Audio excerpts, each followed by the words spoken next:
I was screaming, God help me, help me. I was crying, sweating, screaming. I hope that your baby is going to be fine. Because people that glow or are beautiful, that their babies are not, don't come out fine. Or just almost immediately, I just add scissors ahead next. Pew! You have to cut, they say it's episectomy or something like that. Testimony could also mean that you go through all of these things and still hold on to and God. you still hold on to God, and then the story is still like the way it ends. Yes. Going to we was painful. I felt pain at that time. That it got to a point that they advised that we terminate the pregnancy. To end the pregnancy. Hi guys, welcome back to my YouTube channel, and thank you for the love I've gotten so far in my previous videos. It's another mom series episode today, and today I have here a friend turned sister, and this is Mrs. Adeiton. I would have referred her to Koinsola, but she's married. Mrs. Adeiton, Mommy Tiara Oluwa. Please introduce yourself. Hi guys, my name is Aderinsola Oluwa Koinsola. Aya Adeiton, Tiara Oluwa's mom.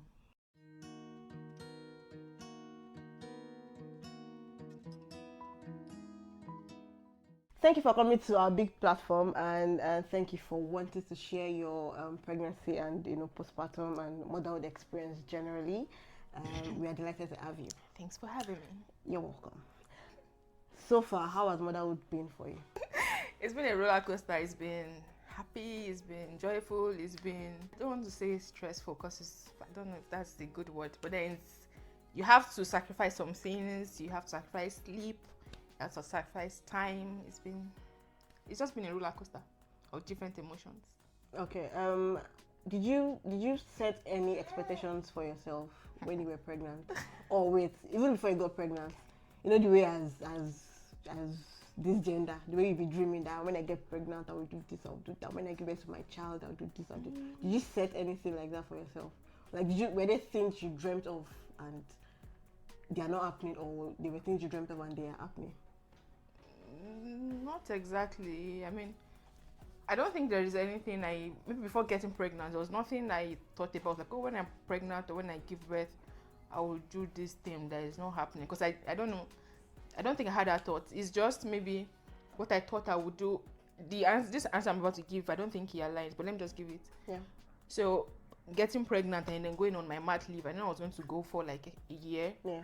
And then I thought that that's enough time to do a particular course and complete it. And even almost take the exam. Okay. Oh, my dear brethren. I'm still on the course. I've not even gone far. I've left it. Let me say abandoned, because I was to pick it up. Yeah. Well, I've not been able to do it, and just recently that I'm not thinking about it too much, because every time I wake up, my mind is still there. Like, God, this thing. I thought I would have time to do this thing. It's already how many months gone, and I've not done this thing. You have given birth to the child now. The child is even almost soon go back to work, but I've not. So that's just one thing that I knew, that I felt like I was going to do it. Like, I was happy with the maternity leave, that I will complete this thing, but we are here.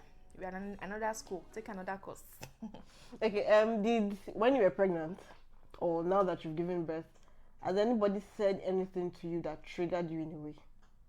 When I was pregnant, both when you were pregnant and now that you have a child, like the way maybe you're in the bus and let's say your baby cries and someone like gives you a face, that kind of thing. Like, has anybody done anything that kind of triggered you and you're like, I put you in the hand of God, that kind of thing? No, actually, after giving birth, I've not really gone to many places. There's a comment made by somebody in my space at the time when I think I was 8 months gone or 7, and I was glowing. My nose was, who knows tomorrow was not there, everything. And then she said, people were commenting how beautiful I looked or how I was glowing, and then she said something like that I hope, I can't remember if it's I hope or I wish or I pray that she said, but let me just say hope. I hope that your baby is going to be fine, because people that glow or are beautiful, that their babies are not, don't come out fine. Like, you've taken your child's beauty. at that moment when she said it, I was still smiling at the glowing thing, so I didn't really think about it. It was even another colleague that answered. I was like, why would you even say that? Yeah. When I thought about it, I'm like, a baby does not even come. You already tell me a baby does not come as you hope the baby will be fine because they say the mother is glowing. But I mean, it did not trigger me. But it just was a comment that I was like, how can people be this insensitive, you know? But that's what. All right. From where you stand now, do you think you'd be that African mother?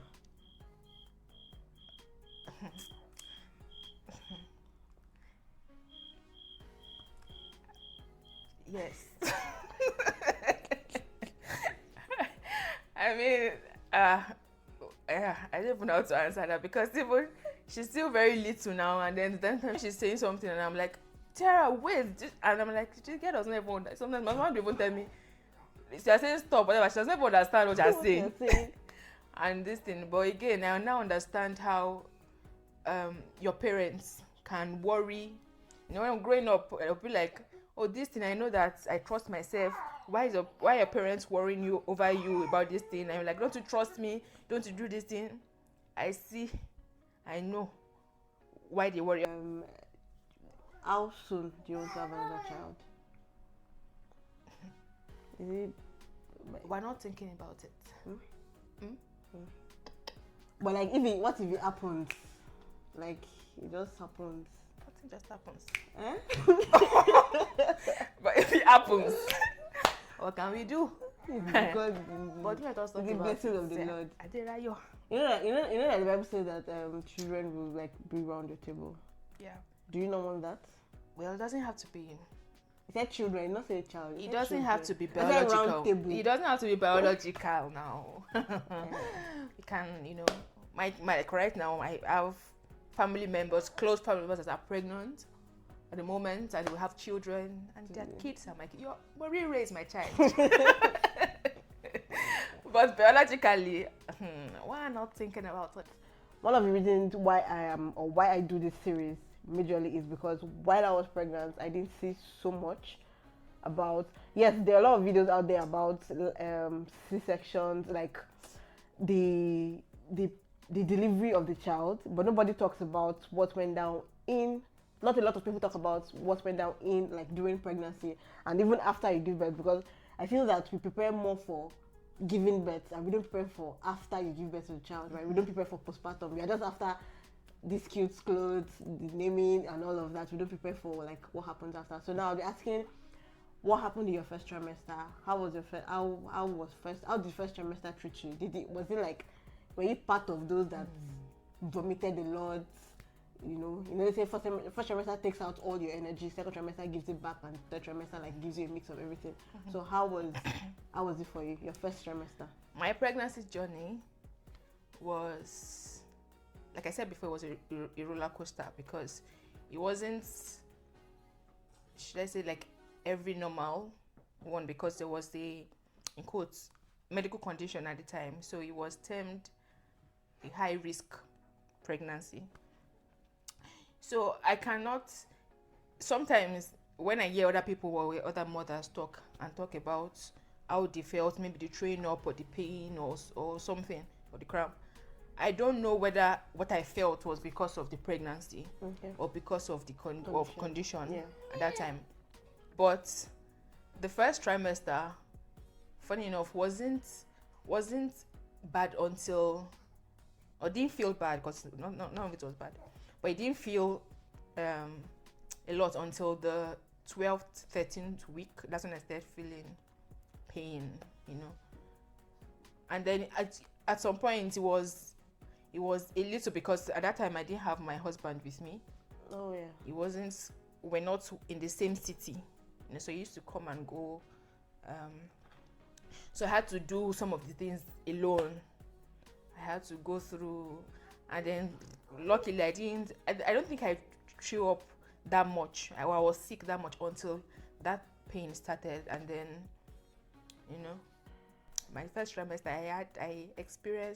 I felt pain. Now this pain, was it because of the medical condition? Yes. Not that it was part of So pregnancy. you don't think it was the pregnancy? It No, was I don't think it was the triggered pregnancy. by I the think condition. the one that had to do with the pregnancy is that maybe because I was a first time mom, and before then I didn't have big tummy. Yeah. According to what they said, there was not enough space, like the stomach, everything. So I wasn't eating As much. much. Yeah. And then because of the condition also, so everything was like I could only eat little, then I would throw up. Then I can't remember if it was the first or second trimester that when I brush or I could not drink water. I don't know, it's just not so long ago, but like I've forgotten. Forgive me. But I know that I didn't throw up so much. I think that was from if I tried to brush my teeth or if I eat. I know there was time I was eating and I was throwing up too. But I can't remember if it was the first trimester. But I know everything started after that 12, 13 weeks for me. Alright, so moving to the second trimester. To the second trimester, Yeah. then I could not drink water, like normal water. I had to be taking flavored water. And then I was eating. I remember talking to someone, they say, oh, just eat small portions, Eating was a lot too. I didn't feel like eating, and then when I eat, it feels like I'm throwing up what I'm eating and everything. Then I think those were just the major things with the pregnancy for me. The remaining was from the pain, the condition. So I could not. Okay, let me just share a bit of story of when I was in the hospital, because I got to a point that I had to be admitted. Yeah. And then I couldn't stand straight. I couldn't stand up. I have to probably be leaning a bit, to be bending to walk and everything. And I can remember one time, funny enough, going to the hospital, I went to work that day, and then I just found out that I think I went to the toilet and I found out that my fist that was red in color.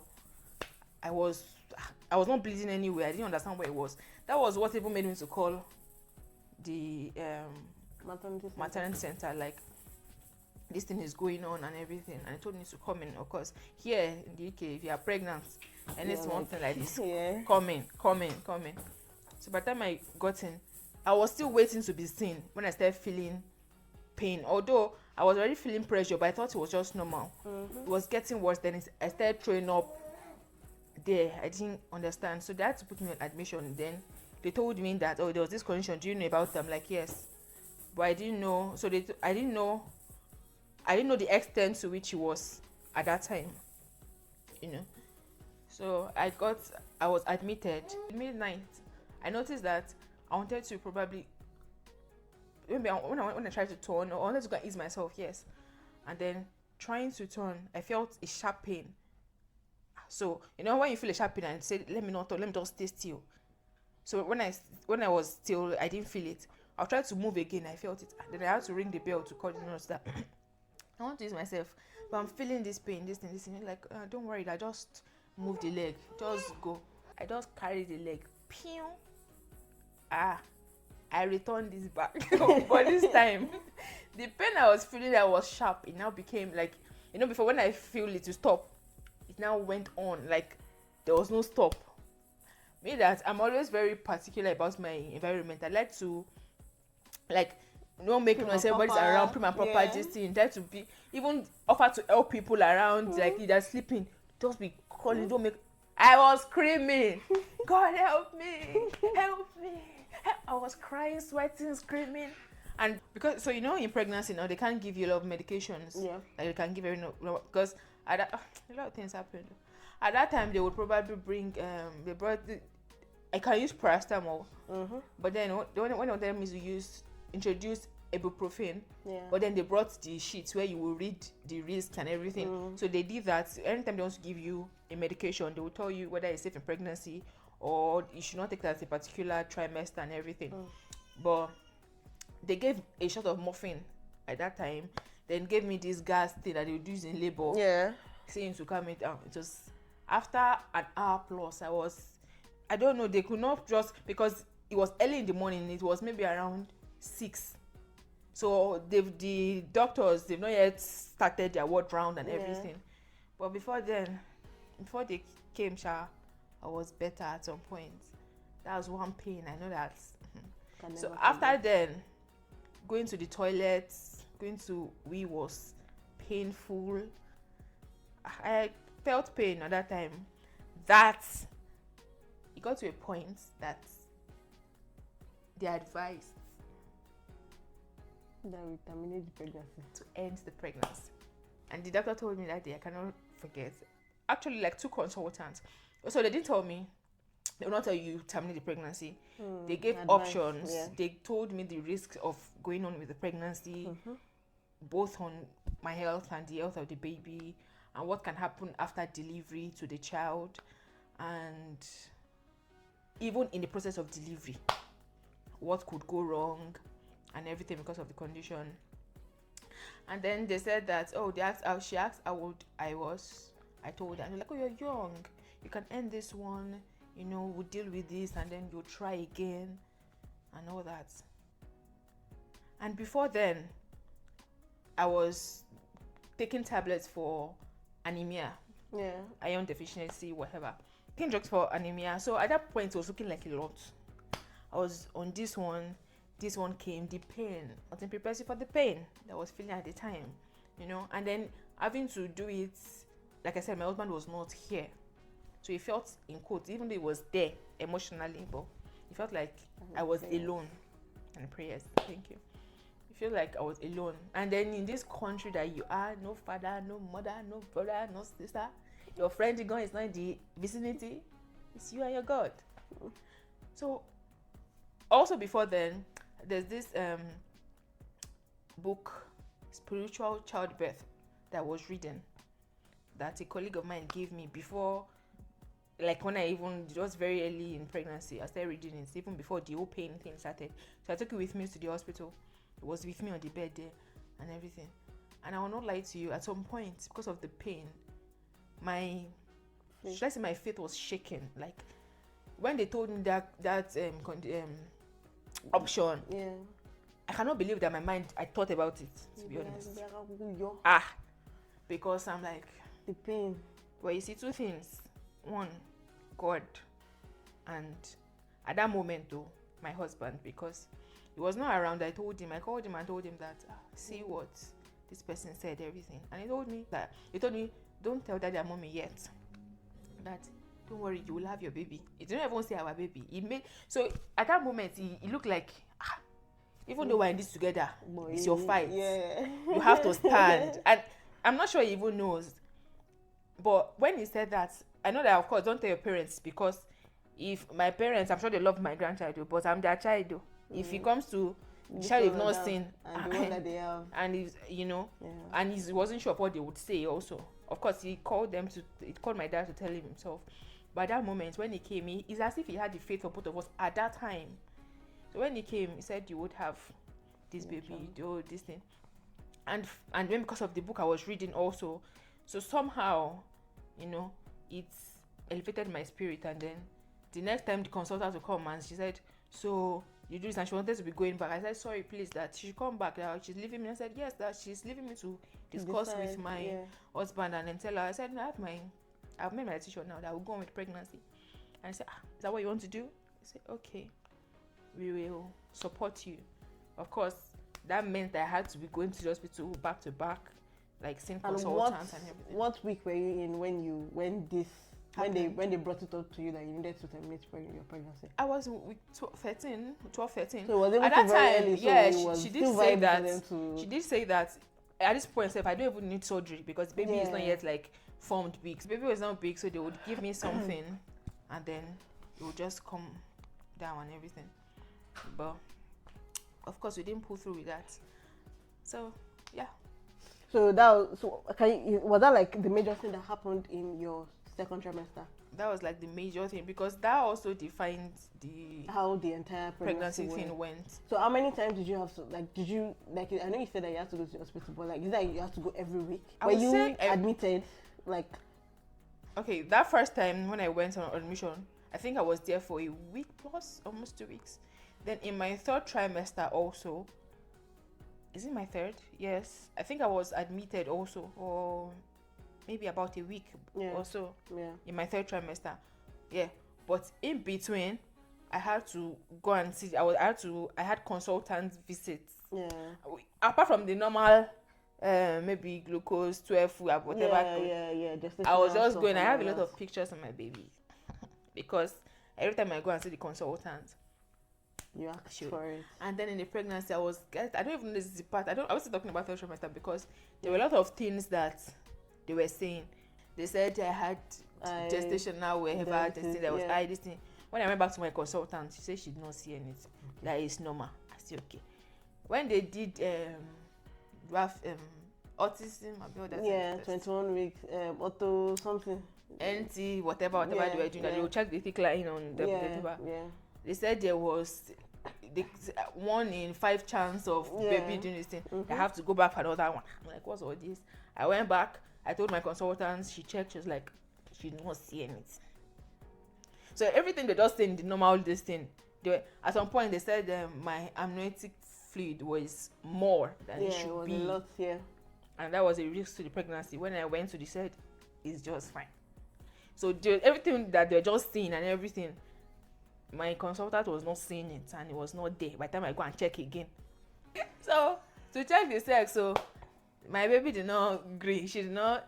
The woman said she was told, said I should run. I can told me to run in the room, which I did. When I said, when the doctor even say itself, is I guess she's a girl. I guess it's a girl and everything.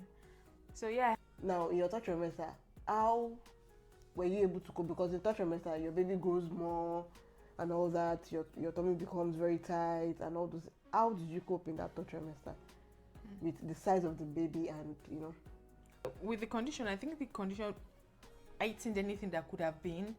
So yeah, everything was tight. The baby is getting bigger. The condition was there. It felt like my stomach had moved up. So I don't even know where my chest started from again. But one thing I know that I craved a lot, that was a lot for me, sleeping. And that time we said don't sleep on your back. Yeah. Sleeping on the side was painful for me because of the condition. I used to dread nighttime. I used to wish, I used to, once it's getting dark, my heart starts racing like, God, it's another night. But then I trust you are seeing me through one day gone. Because I had to get this big pregnancy pillow. I got that long one. I got the one that is the small one or something. But which I thank God. But that was one major thing because eating got better. To be fair. In your third trimester. Yeah, eating got better. Did you have a vaginal birth? Okay. Yes, I did have vaginal birth. Okay, good. So how was it? Was it smooth? Based on your condition, was it smooth? Like, did you wale jade? That kind of thing, that kind of experience in the hospital. Like, did you go into the hospital and then you came out, or were you induced, or how did it happen? There was the risk of hemorrhage, but what they were looking at the time was that it was going to be a cesarean section. At the when the thing first started and everything, when the whole back and forth started. Not until like in my third trimester when they were doing the close-up checks when it was closer to the time, and then she was like, that the way she's looking at it, your birth canal is free, that I could have a normal delivery. That's a vaginal birth basically. But they were looking at CS, and then she had told me that there was a risk of hemorrhage. Like with both of them, there was actually a risk. So it was left for me to decide which one I wanted to do. Although when she said it, I was looking at her because I didn't understand the implication. She was like, she was expecting me to jump that you're going to have a normal delivery with this thing. It's almost like she has not heard it before or she has not seen it. I had normal delivery.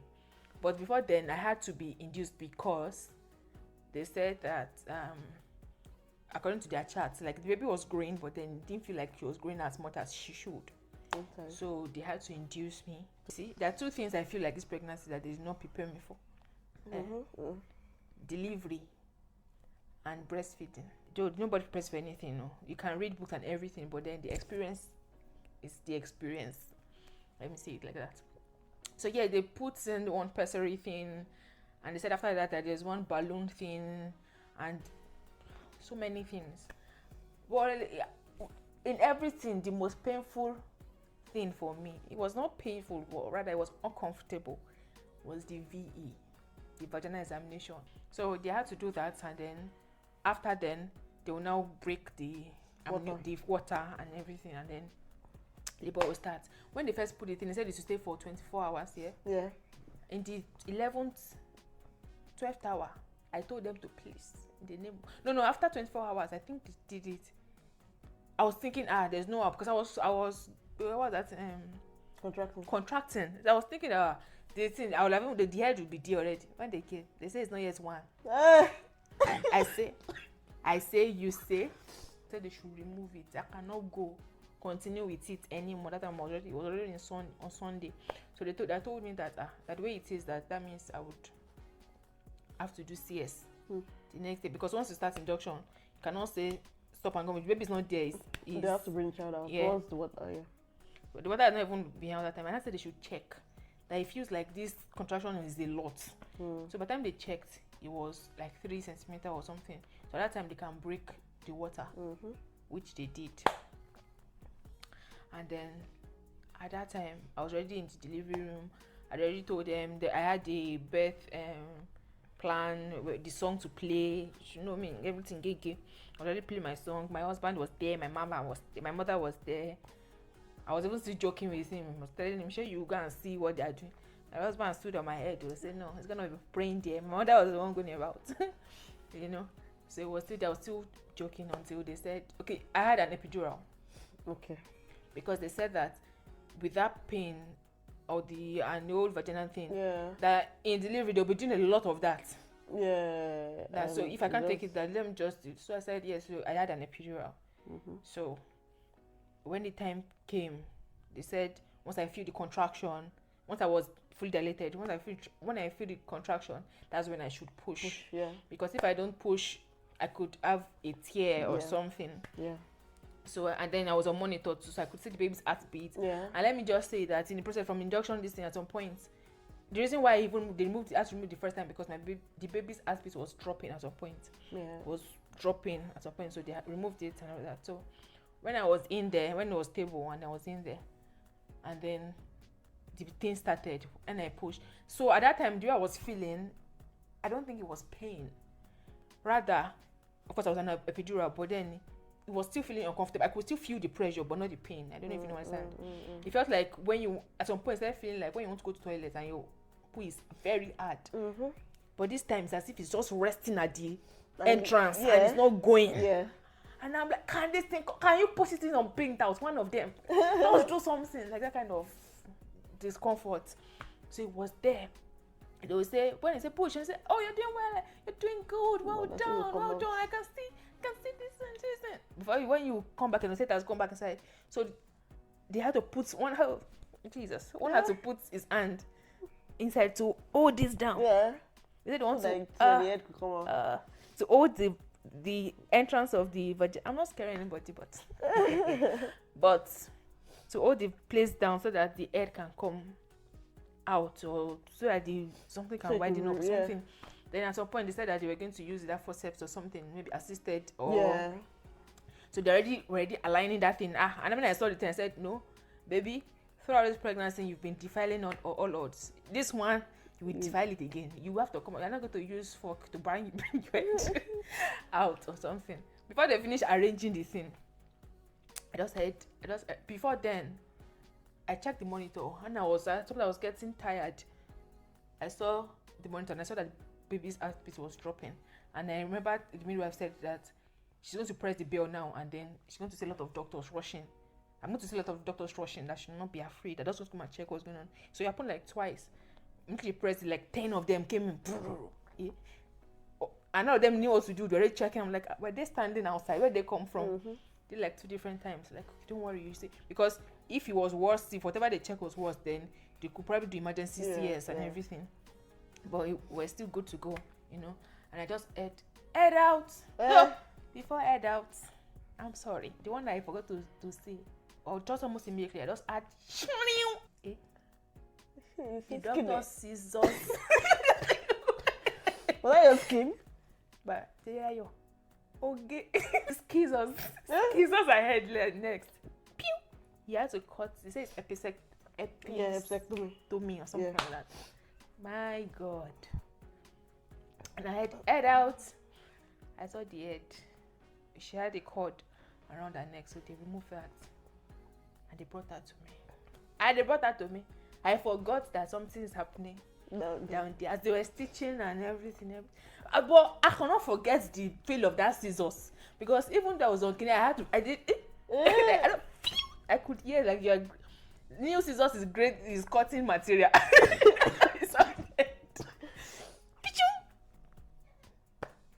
And she was out, and that was it. I had my baby girl. What are the things that you think helped you in pregnancy? God was it for me. This is not say cliche anything, so it's not over. Yeah. Let me tell you. So when I said my husband said something, I can remember one time we were praying, and my husband said, when I was going through that pain and everything, we were praying to both of us, and he said something. I was praying, and then he said that God, that as Elizabeth met with Mary and the baby in her womb leaped for joy, that's how this baby would come alive, as the recognizing that God is around and everything. And there's something on my door, like my wardrobe, because I was speaking words, I'll write them down, I have them pasted. I even have a video of it where I put to the baby in my womb, God is Father, that's protector. God is a twin, who is a friend. God is a twin, who is companion, and is a friend, who is a defender. Because at that moment, it felt like Elizabeth was carrying a baby, Mary was with another baby, and then, but now I just took it as I have Jesus inside me. I have baby inside me, so I'm carrying twins. I'm carrying Jesus and my baby.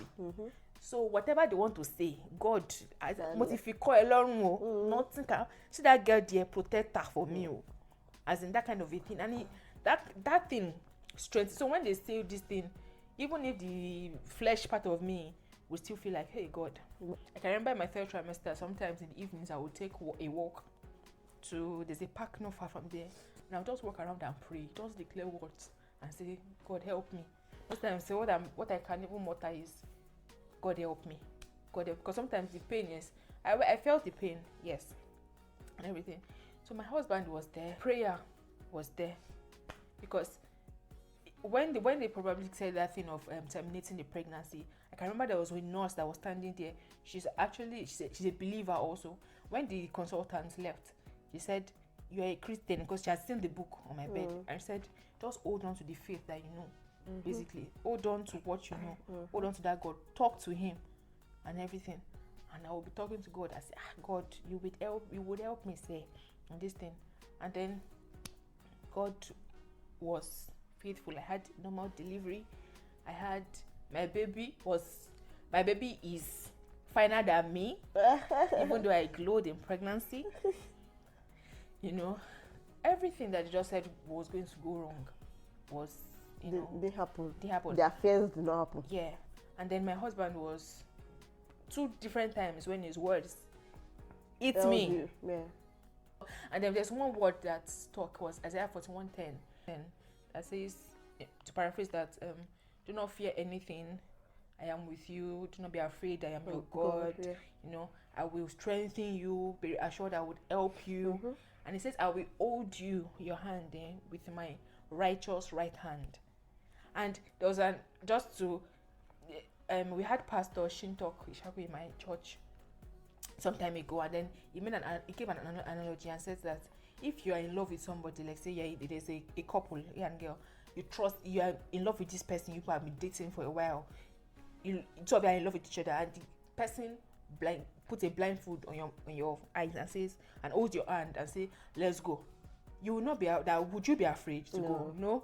You would, even though you don't know where you are going, you trust that the person is leading you to a place. Even though if you don't know how, you don't know where, you know that this person, I trust this person is taking me somewhere that is of good and not of evil. Yeah. But if a stranger comes to you and says, open your eyes, I'm holding you and let's go, you'll be questioning it. You'll be like, what's going on? So if I've put myself on God's hand, in God's hand, that God, do to me as you will. And I know your thoughts for me Are good or not evil. are good and not of evil. So that one held me, to be honest. And let me just say this. A lot of people think that the testimony is maybe they should have checked condition and should have disappeared. That's a testimony. However, the testimony could also mean that you go through all of these things and still hold on to and God. you still hold on to God, and then the story is still like the way it ends. Yeah. It doesn't mean that you not go through pain. It doesn't mean that you will not go through. A lot of people will think that so in the spiritual childbirth I read, my story didn't end up like that, because for them she didn't even have pain in labor. There was no pain in labor at all. A lot of people would trust God for that, and that would happen. But it's not to lessen the testimony for people that you feel like, oh, I went through this, or people that maybe they did CS instead of childbirth. You'd be like, oh, that's not. You found the easy way out. There is nothing easy about it. There's always going to be something that people will say, in spite of all of this, this happened. But I think what helped me is my God, what I know in Him. When you know who you serve, your belief, when you know things will come more. And I'm not saying that sometimes it will not be shaken, or you might, but just make sure you have the right support system around you, the right set of people around you. If it's in your church, prayer, you know, I can pray. Pray it well. Listen to messages. Uplift your spirit. Surround yourself with people that would help you also. And then, that's what I did. And I am here to adjusting into the new life of being a mom and breastfeeding. How did it go? Okay. Let me start by saying that I can remember asking you that, or I don't know if I asked you or you came up in our conversation where you said that you would pick pregnancy over postpartum anytime, any day. You see, to be honest, like I said, I think I said it earlier about how I had to put something on hold and everything, and it feels like my life. Sometimes I don't even know what day it is. It's just like my life is a straight line. It's like a linear. Like I don't even know the time. I don't even know what's going on. I don't even know. Sometimes before you have to be intentional about probably self-care, even basically. You see. But one thing I know they did not prepare me for, and I'm calling you out now. You, let me, I don't know if it's on this live, I will mention it on this platform.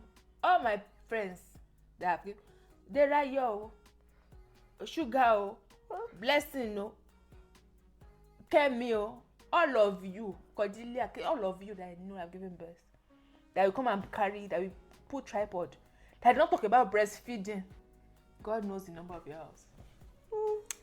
Nothing prepares you. It feels like another journey on its own. So my baby had this, maybe because her mouth was small to latch. It was crazy. But luckily I had my mom around, like if I put to bed. So after, and then for the first September, October, November, 3 months, my baby was not sleeping down. She was sleeping on the chest. So she had to be sleeping my mom's chest overnight. So I used to call my mommy her bed. She didn't sleep down until December, around December period. That's when she started sleeping on her own. But now she even sleeps alone in the room, basically. But that first time, and then breastfeeding was a lot. In fact, at some point I felt like I was failing her, because